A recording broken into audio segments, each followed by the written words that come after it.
Whenever the laws of any state are broken, a duly authorized organization swings into action.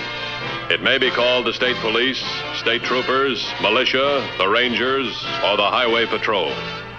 These are the stories of the men whose training, skill, and courage have enforced and preserved our state laws.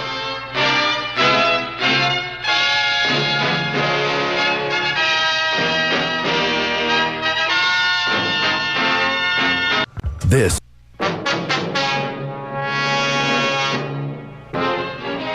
Every highway patrol officer knows that a broken law leads to broken lives. For the pettiest of crimes can create a chain reaction that results in personal disaster.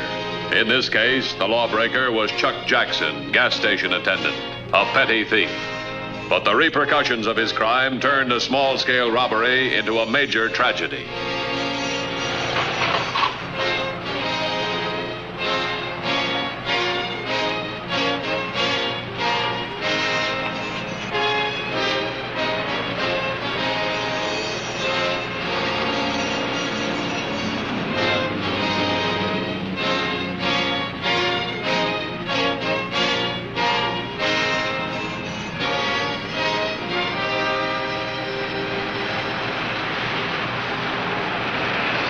A moment, sir, and I'll check your tires. Oh, they're all right, thank you.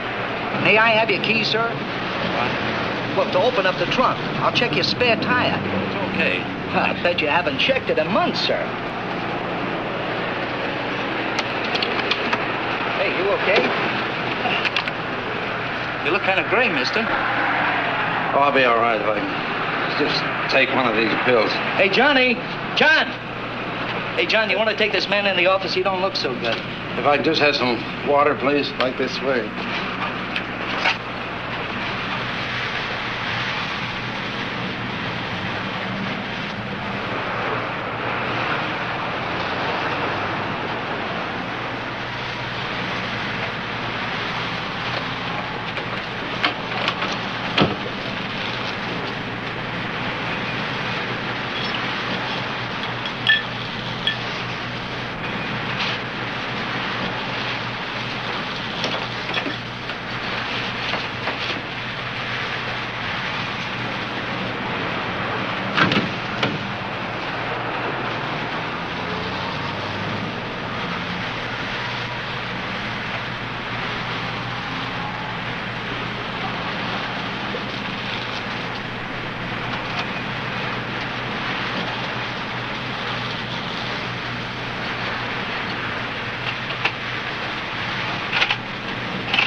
Feeling any better, sir? No, much better, thanks. Thank you, sir. Always glad to serve you.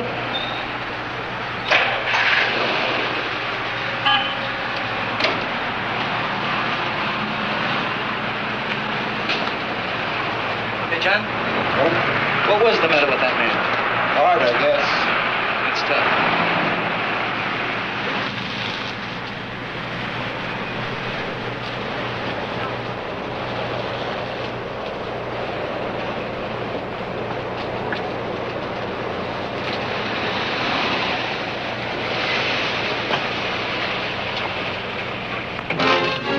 At 11:45 a.m., 10 minutes after leaving the service station, Professor McKay's heart attack became critical. A passing motorist found him parked on the shoulder of the road and notified the highway patrol.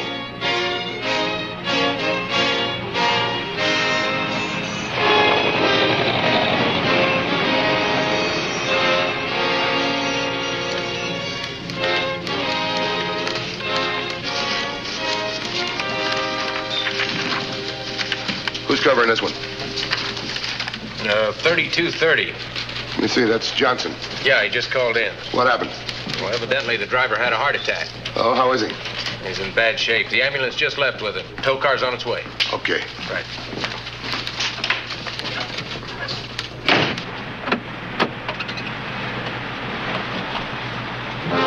With Professor McKay on his way to the hospital, his car was taken into custody to be claimed by the professor or his family.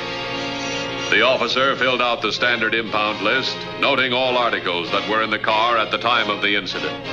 The tow car driver signed the list as a witness, thus protecting all concerned against the possibility of petty theft.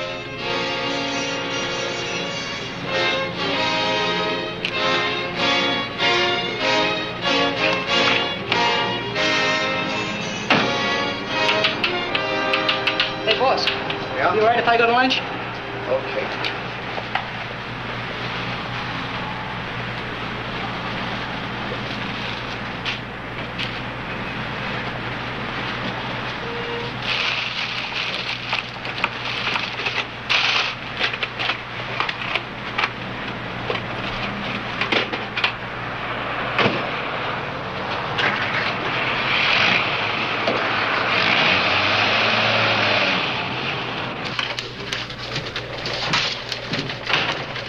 Here's the impound list on that McKay case. Okay, Johnson, I'll put it in the mill.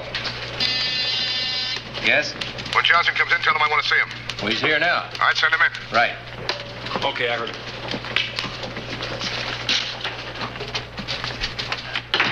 You wanted to see me? Yeah, McKay's daughter called. She's worried about a jewelry case that was in the car. Oh, I didn't see any jewelry case. Where's the impound list? Foster has it. Let's go over it.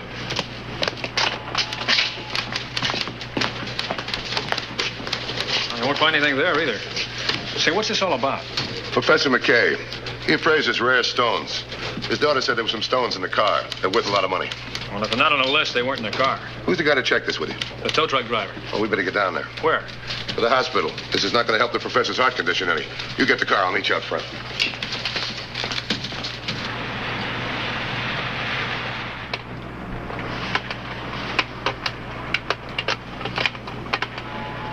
Where did you find this? In the trunk?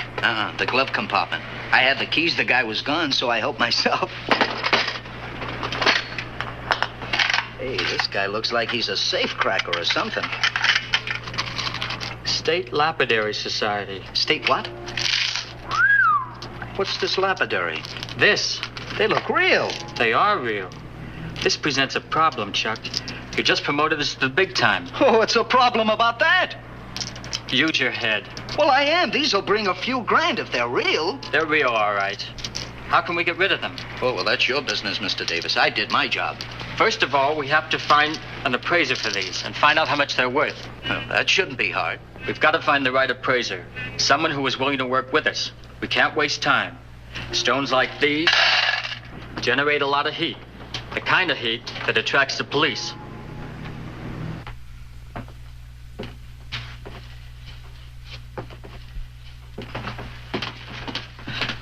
Are you Mr. Matthews? Yes. You, Miss McKay? Yes. This is Officer Johnson. How's the professor? Any improvement? No. The doctor and nurse are with him now.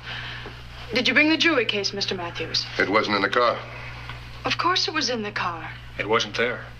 But my father told me it was there, in the glove compartment. He just mentioned it a few minutes ago. There was nothing in the glove compartment, Miss McKay. I don't appreciate having my father called a liar. Miss McKay, nobody's calling anybody a liar. He could have been mistaken, you know.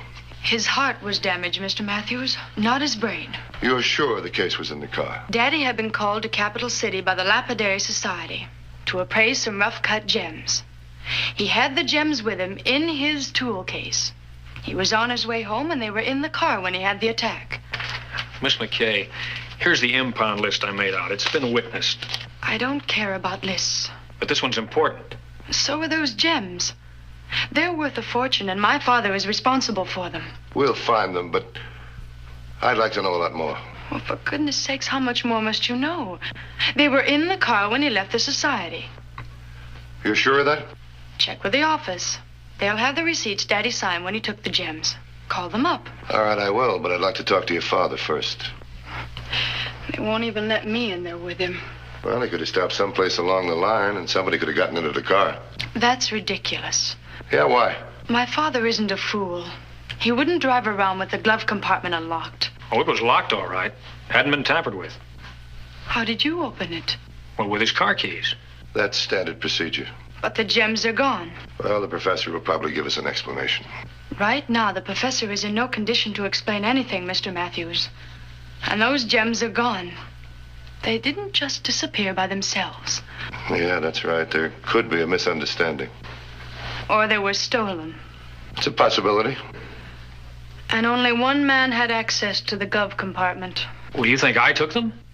Why not? It's no secret my father works with precious stones. Wait a minute now. Officer Johnson is... Officer Johnson is a human being. That badge doesn't turn a man into an angel, Mr. Matthews. You're a human being, too. And you're making a very human mistake. Why? Because I'm accusing a man with a badge? Why can't this man be a thief? Tell me why. Now, Miss McKay. All right, hold it. You don't have to defend yourself against this accusation. He'd better defend himself. Those stones are gone, and he's the only one who could have taken them. I know you're upset, but before you throw accusations around, I'd like to talk to the professor. Miss McKay, won't you go in, please? How's he feeling? He's dead.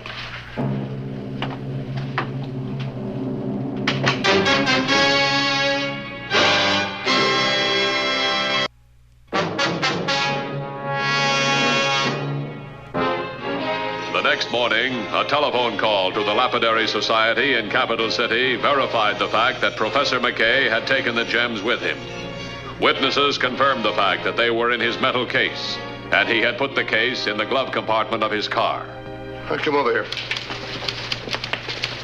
Let's see now. The professor left here at around 10:15.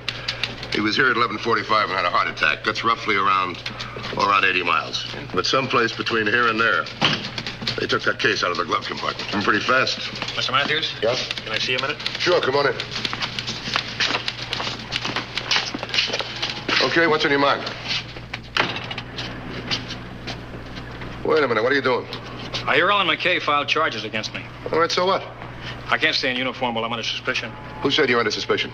Well, it doesn't have to be said. The charges are there, and if I can't prove I'm innocent... You don't have to prove it. She has to prove you're guilty. That applies even for policemen, you know. Yeah, but it's not quite the same when you wear a badge. Sooner or later, the newspapers get a hold of the story. Then the cop haters and the cranks whip it into a big issue and use it to smear the patrol. So you want to leave the patrol, huh? No, I don't. But let's be realistic. As long as I'm in uniform, every move I make will be questioned. But if I could just get a leave of absence, I know I could clear myself. Yeah, how? Or at least I'd be free to investigate without attracting too much attention. You can't investigate anything without that badge and card, so take them back. Look, I said take them back. Boy, we'd be in great shape if we turned our badge in every time somebody registered a beef. yeah, well, that McKay girl... She's not thinking straight. She's worried about her father's reputation. She's using you as the goat. You go back to duty. I'm going to see a girl about a goat.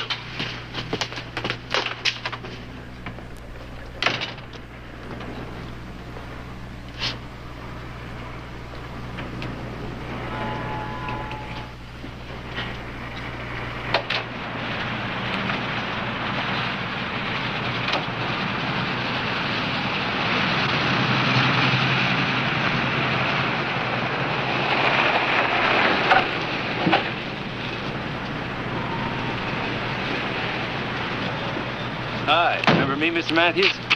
I'm not too sure. Ed Borden, Daily Chronicle. Oh, sure, Borden. Nice to see you again.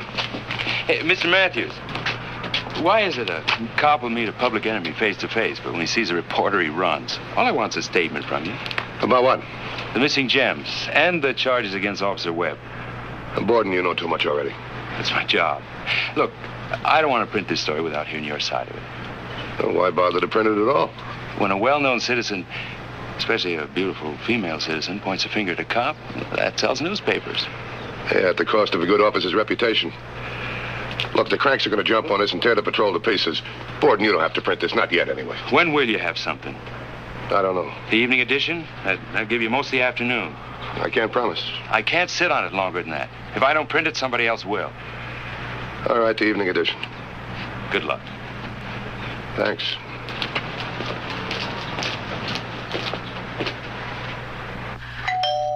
Oh, just a moment, the front door.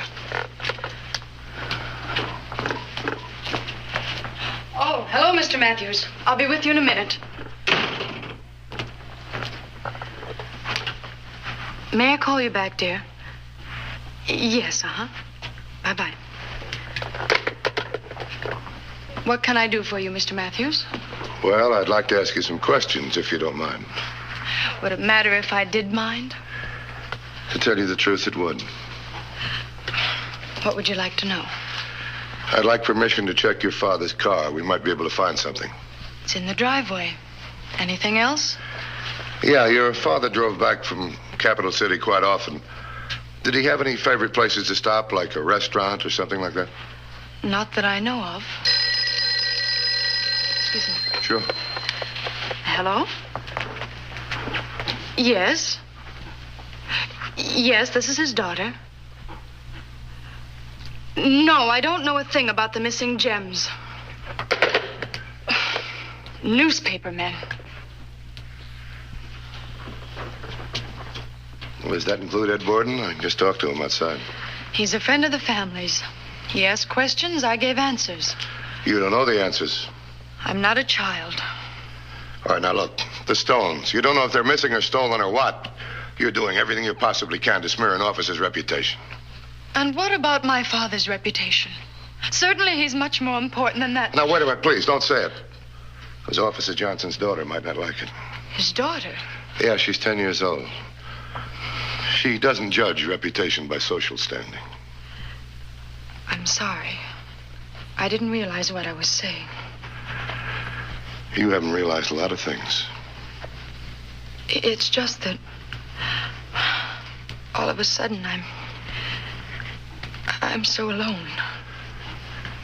Well, you better start thinking, or you'll be more alone.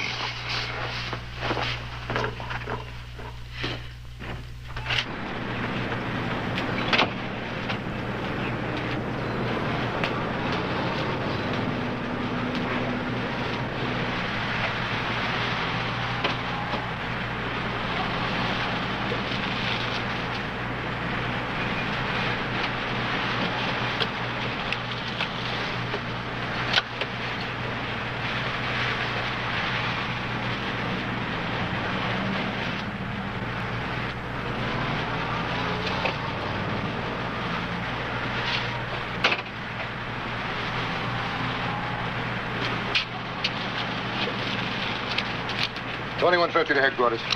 Headquarters by. I found a credit card receipt in McKay's car. Stated yesterday. He must have stopped for gas on the way back from Capital City. I found an appraiser in the city, Chuck. He'll study the rocks for us. Can we trust him? Can you get away? If I close my store, I'll have to think of a million excuses to tell my wife. Well, the boss owes me some time. I'll meet you at your shop in about an hour. Okay. Good boy. The location of the service station was pinpointed at about 35 miles from the McKay home. An undercover car was called into action.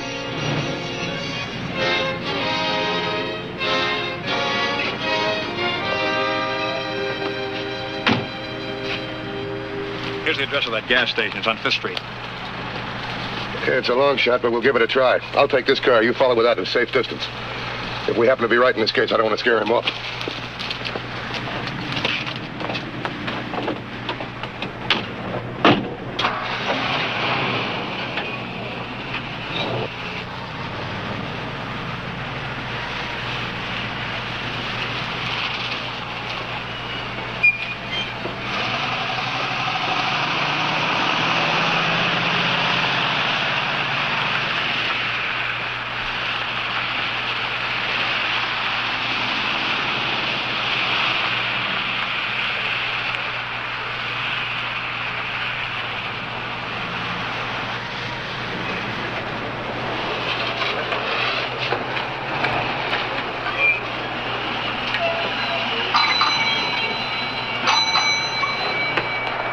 Fill her up, sir? Please.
He's all set, sir.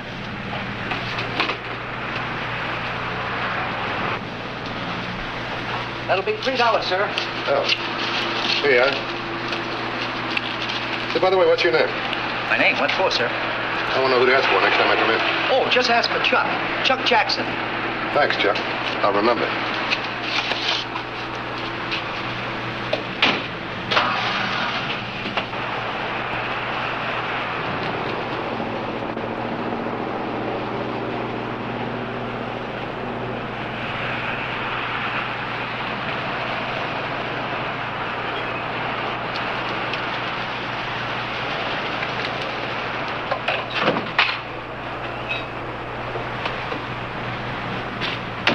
I think we got us a suspect. That gas station attendant over there. I'm going to hang around and see what he does.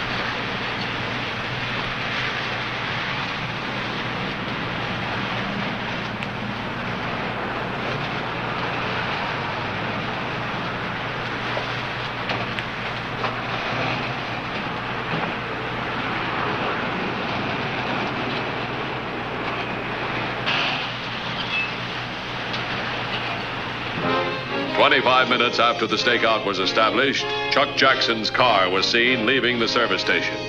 The Highway Patrol's undercover car followed at a safe distance.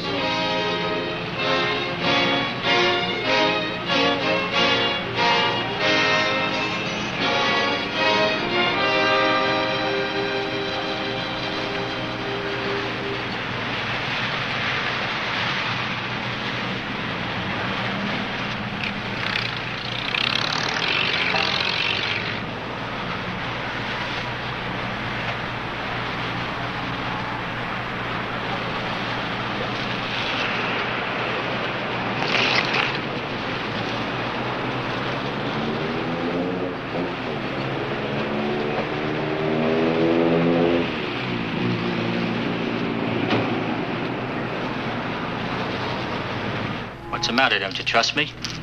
Not until I come.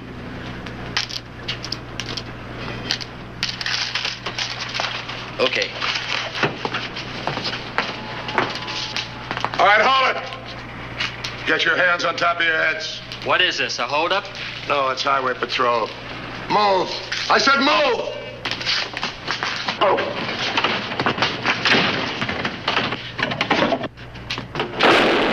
All right, come on your feet.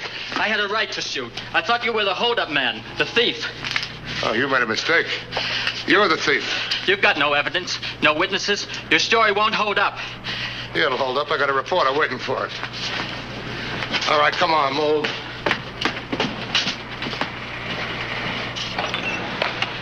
You haven't got a bit of evidence. He has. It's a good thing you're wearing that badge, Johnson. What do you mean? If you weren't, I'd have to run you in for illegal use of firearms. Come on, let's go.